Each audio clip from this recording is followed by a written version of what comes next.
Charles Soule begins bringing all his chickens into roost this issue, combining together all his branching storylines into one cohesive narrative. While gearing up for the big finale, Soule also taps back into his previous work in Star Wars and brings back AMAXINE Station, the garden world we saw Snoke hanging out on in Soule's Kylo Ren series, putting down a little bit of a background on the place while also giving us a reason of how Palpatine knew about this station, thus explaining why Snoke is there. Soule's Palpatine as well, much like his Vader in the last issue, is a lot of fun. I love his just gleefulness when it comes to getting to hurt people and violence, as well as his curiousness when it comes to the cage and what might be in it, wanting to, test his mettle and his power against whatever's in it, but then he's also quite scared of what was in it because it might disrupt his rule. So there's this wonderful sort of line he rides throughout the issue where he wants to do it, but he knows he can't because it would be foolish, but it ends up getting the better of him and he wants to confront the cage himself. It's a wonderful little bit of character work for the villain. Stephen Cummings is fully unleashed this issue as well, filling almost every page with sweeping cinematic sequences as we gear up for the final issue. I really enjoyed his depiction of Vader and Palpatine's duel at the start of the issue and how their blades locking with this bright sparking light really visualized just how powerful each hit from these people were. They were actually fighting each other, they weren't just playfully sparring and keeping their skills up, they actively wanted to kill each other. The Crimson Dawn fleet descending down on the Executor was also really well planned out sequence and was a great signpost to where we are in Star Wars at the moment in terms of like the comics and stuff moving towards Return of the Jedi territory, a place in the timeline where huge space battles like this are just commonplace. And I like that this issue really sealed that, okay, we're at this point in the timeline, all of this is going to happen, all these giant forces are coming together for that big final battle. Hidden Empire issue 4 brought together a lot of the branching storylines for one big battle, building on established and new characters in interesting ways and setting the stage for a huge finale next issue. I am going to give this issue a 9 out of 10. Hidden Empire issue 4 catches up with Palpatine, who asks if Vader has sensed any sort of Sith Lord presence in the Fermata cage thanks to being so close to it. Vader tells him that he sensed a great intensity in dark side energy but nothing else. Palpatine is frustrated and decides it's time to use his saber again, sparring with his apprentice. Sheev tells Vader that if there is another Sith, that would mean there are 3 of them, and there can only be a master and apprentice, and they must uphold the rule of 2, and if he must, he will enforce it. He beats Vader back, stopping their sparring session before Vader can strike him out of anger. He tells his apprentice that Kira is aware of them, knowing that they can sense the Fermata cage when it's activated, and she'll use that to set a trap for them. A trap she believes will be clever, and it certainly is a lot brighter than Maul. However, he thinks he'll miss her when she is dead. As on the Soroto, Madeline tells Kira that she can open the Fermata cage now. However, it's extremely dangerous and the artifact requires fuel in that of the dark side energy, and if it can't get that, it will just take any life force it can.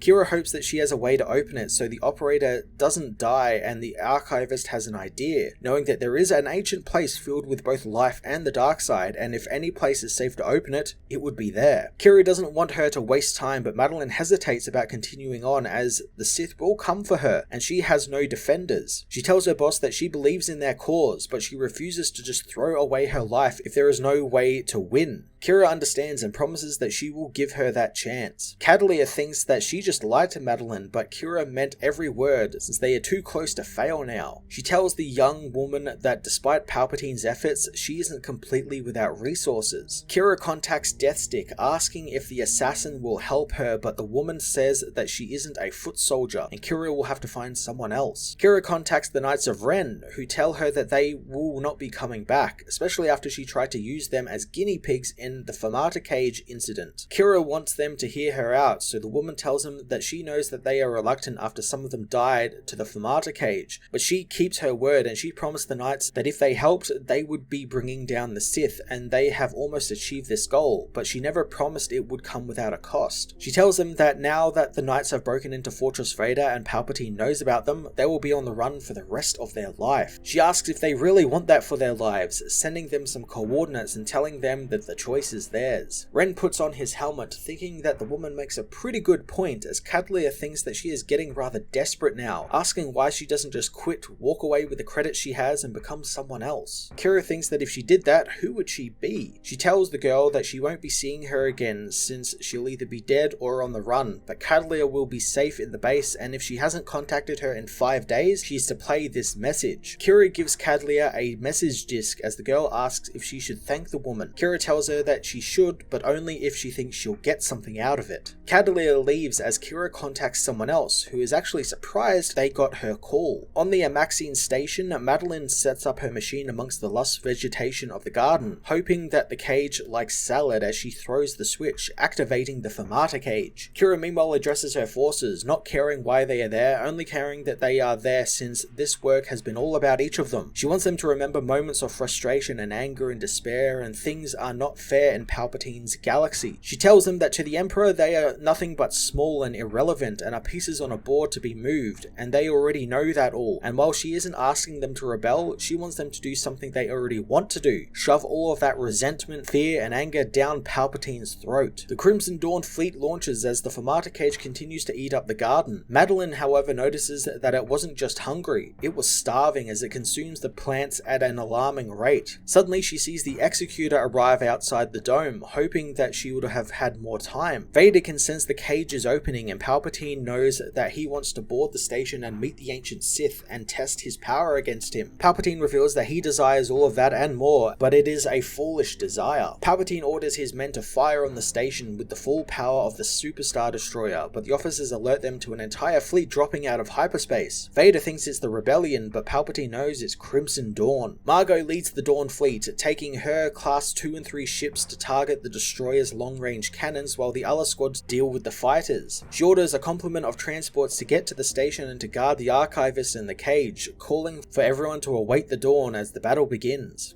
Admiral Piet tells the Emperor that the fighters pose no threat, but they have been forced to divert all power to the shields since their long-range weapons are being targeted and they cannot destroy the station because of it. Angered, Palpatine orders his transport to be readied since he and Darth Vader will deal with this themselves. Crimson Dawn's ground forces make it to the station, securing the hangar and the rest of the station and setting up defenses around the hangar as they prepare for the incoming. Palpatine's shuttle and his red-hued personal guard TIE interceptors scream into the hangar, blasting away the Crimson Dawn transports. The Dawn open fire on the Royal Guard and Death Troopers as Palpatine descends the ramp with Vader, telling him this place is filled with secrets, sensing the dark side energy in it. He's unsure what they'll find, but they must be guided by their one principle of no survivors as the Sith light their lightsabers and join the battle.